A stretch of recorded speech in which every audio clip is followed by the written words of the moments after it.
මට දුක ඒකයි අහිංසකයෝ දෙන දානේ වළඳලා මෙහෙම අපරාධයක් කරනවාට. මේ ඊයේ පෙරේද මචං ලොකු කතා බහක් ගියානේ මචං අපේ අටමස්ථානාධිපති දැරියක් දූෂණය කරපු කතාව. ඉතින් ඒකට අපේ කාගම හාමුදුරුවෝ ලස්සන බණ දේශනාවක් කරනවා මචං. අපි කින් අහලා බලමු මොකද්ද අපේ හාමුදුරුවෝ කියන්නේ කියලා.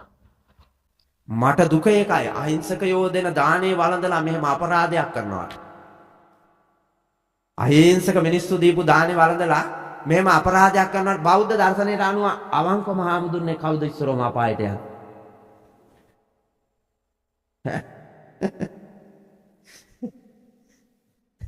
ඔකට උත්තරයක් ගන්න බෑ. ඔකට උත්තරයක් ගන්න බෑ. සියලු ස්වාමීන් වහන්සේලා මෙතන නැතත් බහුතරයක් හඳුන්නේ ඉස්සරෝම අපායට යන. මේ අද වගේම ඉස්සරෝම අපායට යන්නේ. මේ සමාජයේ දැන් ඉස්සරහින් යන්නේ අයනේ. ඒ වගේම තමයි අපායෙත්. හරිනම් නිවන් යන මගේ ඉස්සරහින්ම ඉන්න ඕනේ හාමුදුරුවෝ.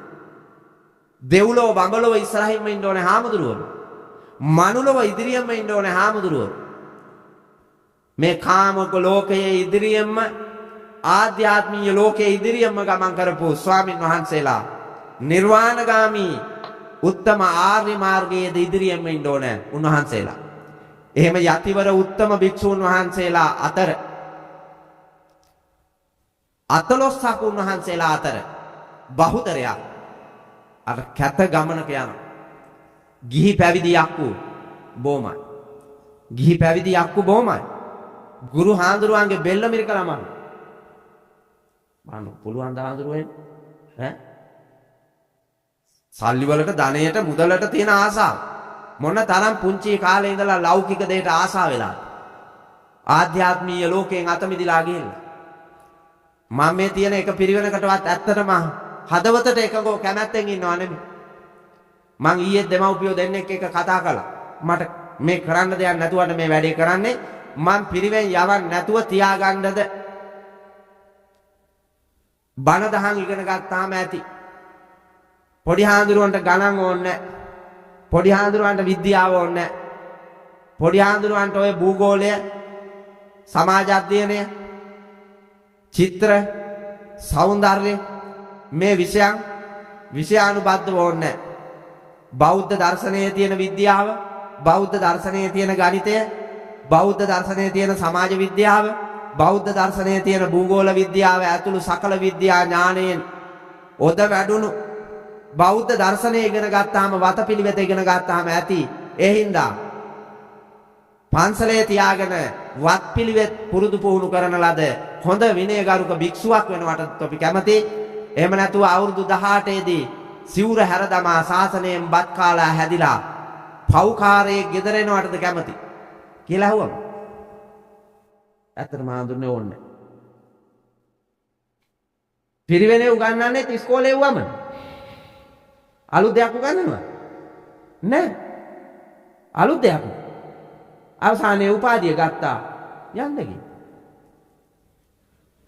රාණවනත් ඇති සිවුරාලේ ඔයමට මේ අනුරාධපුර මහනුවර නගර සීමාවේ මේ මධ්‍යම පළාත ඕන තරම් සිවුරාල්ලා ඇති. සිවුරු හැර යනකම් පේන්නේ පුතා අර පැත්ත හරි රමණීයයි සුන්දරයි සැපයි.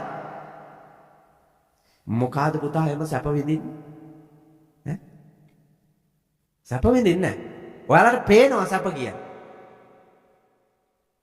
මේ ලෝකෙම සැපසේම ඉන්න මිනිහා මං කියලා මට දැනෙනවා. මේ ලෝකේ සන්තෝෂයෙන් ප්‍රීතියෙන් නිදහසේ සතුටින්ම ඉන්න මිනිහා මං කියලා මට දැනෙන්නේ. ඇත්තටම. මම වැඩ ඉතින් 365 දවසෙම. නමුත් සැපසේ ඉන්න මිනිහා මට එහෙම දැනෙන්නේ. නිදහස්ම මං. ප්‍රීතියෙන්ම ඉන්නේ මං කියලා මට දැනෙනවා. ලෝකේ ප්‍රශ්න තියෙනවා. ඒවා මටත් පේනවා. පෘථග්ජන ගතියට සිතුවිලි එනවා. හැබැයි මම ඒවා ඔක්කොම තුනුරුවන් අභියස සමනය කරනවා.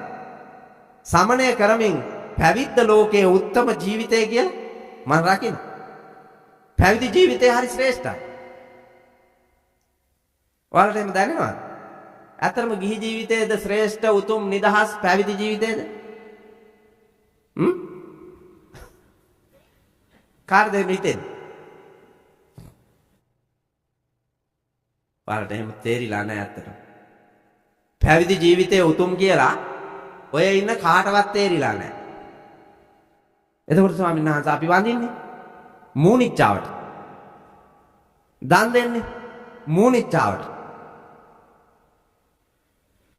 එහෙනම් ස්වාමීන් වහන්සේ මෙච්චර මේ ගෙදරවත් එහෙම අපි කෑමක් කන්නේ ජීවිතේට. අපි හදන කෑම වේලේ උතුම්ම විදියට හදලා කෑම වේලක් දෙන්නේ පන්සලට. එහෙවකොට ඔබ වහන්සේ කියන එක මූණිච්චාවටලු කියලා. ඇත්තටම තුනුරුවන් පිළිබඳ අවබෝධයක් ඇතිව පැවිද්ද උතුම් කියලා අවබෝධයක් ඇතිව නම් නෙමෙයි ඔය කරන්නේ. මතු පිටින් දැකලා ඇති. අභ්‍යන්තරෙන් දැකලා නැහැ. මතු පිටින් සිල් තියෙනවනේ. දැන් මේ මෙතන ඉන්න ඔක්කොම අපේ ආන්දන හරි සීලවන්තයි. බලන්න.